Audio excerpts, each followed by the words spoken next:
And finally, the 2024 monk has been revealed.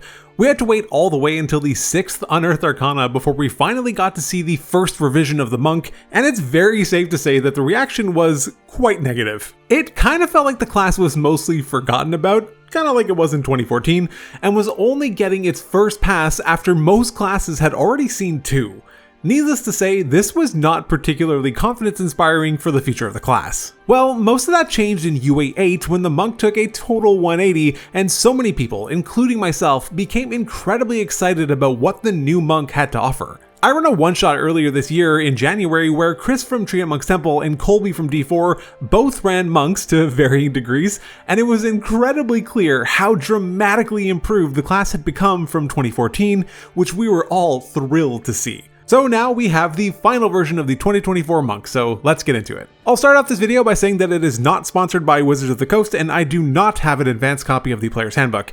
Everything we're discussing will be based on impressions from the reveal video, combined with what we learned in the playtest and how the experience has changed from the 2014 version of the class. And the race is well and truly on to see if I can reach 10,000 subscribers by the time that the new PHB comes out in September. I'll need as much help as I can to get there, so if you like what I do and want to support me, a sub to the channel would really be amazing. Thank you so much. Straight away at first level, we see some significant improvements to the monk with their martial arts feature. Many of these changes were seen in the playtest, but it's still worth going over them to establish context. Firstly, the dice size has been increased by 1 step across the board, now ranging from 1d6 to 1d12 instead of 1d4 to 1d10. This is an important change as it's foundational to the class, and so many things are based off of this. While not the flashiest of changes and not the most substantial either, it will have plenty of knock-on effects that make it feel valuable. Secondly, the definition for what is classified as a monk weapon has been majorly streamlined. Now, all simple weapons count as monk weapons, as do martial weapons with the light property. Next, the martial arts feature lets monks use dexterity for their grapple and shoves rather than having to rely on strength. This is a massive deal, as monks have typically been among the most, if not the most, multi-ability score dependent classes in the game. They needed a high wisdom and dexterity scores to derive value from most of their features, and they kinda need a high constitution, I mean, as does everyone, but particularly them, as they only have a 1d8 for their hit dice, and they're often in the front line as melee combatants. But even with that, if they didn't also somehow have a high strength, they couldn't reliably execute core features that most people assume with unarmed combat, that being grappling and shoving. This is a major change that the impact of which should not be understated. It's going to allow the class to have significantly more freedom during character creation, and that is a big design win. One final major update to the feature is that monks can now just make an unarmed strike with their bonus action rather than it being tied to the attack action like it used to be. This makes things far less clunky and lets the class play so much more seamlessly during combat. On that, it's also worth mentioning that unarmed strikes now also allow you to either deal damage, grapple, or shove. This is a very nice quality of life update to unarmed strikes in general. I don't want to understate just how important and fundamental all of these changes to the monk and their martial arts feature are. They're not flashy or anything like that, but what they all add up to is a meaningfully improved class that is starting off on the right foot and will allow it to more appropriately keep pace with other classes in the game, and especially moving forward into the future. Next, at second level comes Monk's Focus. Focus is the new term for what was key in 2014 and was discipline during the UAs. Some of the biggest issues that monks have always had have come from the fact that they were always very resource starved. The class never received a ton of key points in 2014, and to do just about anything unique that their class offered, it required them to spend key. The worst way this manifested itself was the fact that Stunning Strike was just easily the best option like 90% of the time, and given how starved you were for key points already, you basically only ever use them for that. I mean, yeah, obviously you would occasionally use them for other things, but Stunning Strike was wildly disproportionately used. Monk's Focus has taken a stab at fixing a lot of this. The changes here come straight from the playtest and now lets you use Patient Defense as a bonus action without spending focus on it. Or you can spend one focus point and take both the disengage and the dodge action as part of the same bonus action. Similarly, Step of the Wind now lets you take the dash action as a bonus action, but if you choose to spend a focus point, you can then both dash and disengage as part of the same bonus action. This is awesome, as now essentially the base features are free, but they allow you to improve them by spending a resource on them. It allows you to still embody the class fantasy without feeling like you need to spend and pour additional resources into it. Also at second level comes another playtest feature, Uncanny Metabolism, which is targeted directly at solving the resource issue that plagued the class in 2014. The feature lets you, once per long rest, when you roll initiative, to regain all spent focus points. Importantly, there is no requirement for you to have none in order for this to work, which I absolutely love. This feature, combined with the new way that focus works, is going to go such a long way to letting you actually play with your monk's features. At third level comes Deflect Attacks, which essentially works exactly the same as Deflect Missiles did in 2014, except that now you can also use it on melee attacks and redirect those to targets within 5 feet of you, assuming you reduce the damage to 0. I love this change. I've played Monk quite a few times, and I often felt that I almost never got any value out of Deflect Missiles, since I was typically taking melee attacks and didn't necessarily have the available ki to spend on it. But now, both of those issues have largely been resolved. Also, at 13th level, the feature upgrades to Deflect Energy, which allows you to potentially redirect attacks of any type, rather than just bludgeoning, piercing, or slashing. This is amazing. Next is the big one, Stunning Strike. This saw some major changes in the playtest and has been changed again, slightly. Firstly, it confirms for us that the stun condition has remained in the game, which I am okay with, provided that they have also created some ways to actually end the condition. If you don't know what I'm talking about, I made a whole video discussing stun and why it's a problem. I'll link it at the end. Anyway, now, Stunning Strike can only be used once per turn, and I am fully in favor of this change. Maybe controversial, but I'm okay with that.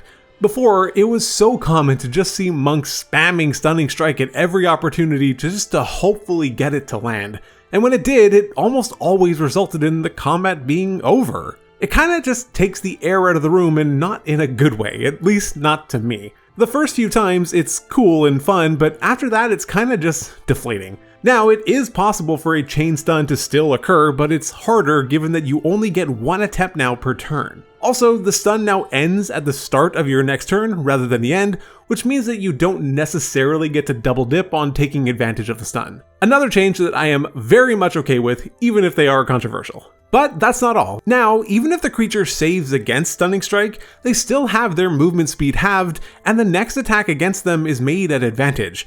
This means that no matter what happens, you're always getting something from your Stunning Strike, which is another issue it had since it was kinda all or nothing before. Also, the feature requires that you use it with just a monk weapon now, which I assume means that you can technically throw a weapon and stun at range, which seems odd, but I guess? Anyway, with all that said, on balance, I am a huge proponent of the new changes to Stunning Strike. I think it's a much better improvement for the overall health of the game and the class, and I'm totally here for it. Also at 5th level, Empowered Strikes lets you change the base damage type of your unarmed strikes to be force damage. Another nod to the concept that non-magical and magical damage split is kinda changing. 10th level, Heightened Focus provides an improvement to all the base focus spenders. Flurry of Blows grants an additional attack, bringing the total to 3, Patient Defense grants temporary hit points equal to 2 rolls of your martial arts die, and Step of the Wind allows you to move a creature with you without provoking opportunity attacks. It's also worth mentioning that none of these come at the expense of additional focus points or anything like that. The features just get better. I think this is a really fun feature that also helps give reasons to stick with the class. Also at 10th level comes a new self-restoration feature, which comes as a replacement for the old 7th level feature, Stillness of Mind. But with that 3 level delay comes some buffs to the feature. Now you can ignore levels of exhaustion that would accumulate by not eating or drinking. But more importantly, it allows you, at the end of your turn, to just end the charmed, frightened, or poisoned conditions. This is quite strong, especially as it requires no action like Stillness of Mind did. This is a big deal since it always felt kind of bad to sink essentially your whole turn into just ending a condition. It's also worth noting that the fact that the poisoned condition is included in the list suggests that the old 10th level feature, Purity of Body, is gone, as that used to make you immune to both disease and poison. Perfect Focus at 15th level allows you, when you roll initiative and have fewer than 4 focus points remaining, and you don't use your Uncanny Metabolism, to allow you to regain focus points until you have a total of 4. I've been extremely critical of resource regeneration features in the past that forced you to have none to benefit from them. This is marginally better than that. It's better, but I get the point of what they're trying to do. They could have just given you another use of uncanny metabolism, but at that point you almost effectively would have unlimited focus, so this just gives you that little bit of extra resources if you need it. I don't mind this. Superior Defense at 18th level allows you to spend 3 focus points to gain resistance to all damage types, except Force, for 1 minute. This is just good, and I'm here for it. It comes late enough that you aren't trivializing many of the elements in the game, and late enough that you do feel like you're meaningfully empowered as a result. Finally, the 20th level capstone, Body and Mind, is a total banger. It now lets you increase your dexterity and wisdom scores by 4 each, up to a maximum of 25. Another capstone like the Barbarian's Primal Champion that feels worthy of being called a capstone. It's powerful and cool, and who doesn't like when numbers go big? That's it for the base class, but oh man, this is a lot of improvements. The monk truly feels like it will be significantly more powerful and a more fun class to play with all of these changes. In isolation, the monk wasn't necessarily all that bad before, but it was just so far behind the rest of the classes in 2014 in terms of power that it was something of a joke within the community. I don't think that this is going to be the case anymore. These changes make the class not only feel powerful, but also truly help sell the vision and flavor that the class always seemingly lacked in 5th edition. Alright, let's get to the subclasses. First is the Warrior of Mercy. This subclass has largely been unchanged from what we had in Tasha's Cauldron of Everything. Jeremy Crawford mentioned that most of the changes were simple wording updates and clarifications to make things function a little bit better and more smoothly with the updated rules. However, the D&D Beyond article does reveal one additional change. The change is that now, when you use your 11th level Flurry of Healing and Harm, you can now only do so an amount of times equal to your Wisdom modifier per long rest. Firstly, I'll say that I'm okay with a change in general being made here, especially with how much you can flurry now with heightened focus. However, the biggest problem I see here isn't so much related to power as it is design. It's now just 2 separate resource pools for what's essentially the same attack, and that's just awkward and clunky. Using Flurry of Blows already costs a focus point, and now Flurry of Healing and Harm requires a separate resource, which is also unnamed, and that also kinda makes it more challenging to track. My suggestion here, if they were so focused on changing it, would have just been to limit it to once per turn or something of that nature. It's still a significant nerf, quote unquote, but at least it's easier to track and honestly probably would be used around the same amount of times as it would with the official nerfed version. Otherwise, the subclass feels largely identical, which I think is a very good thing overall. Next up is the Warrior of the Elements, which has been massively changed. Also, it appears as though most of the changes that we saw during the UA have just gone through. At 3rd level, your Elemental Attunement grants you the new Elementalism cantrip.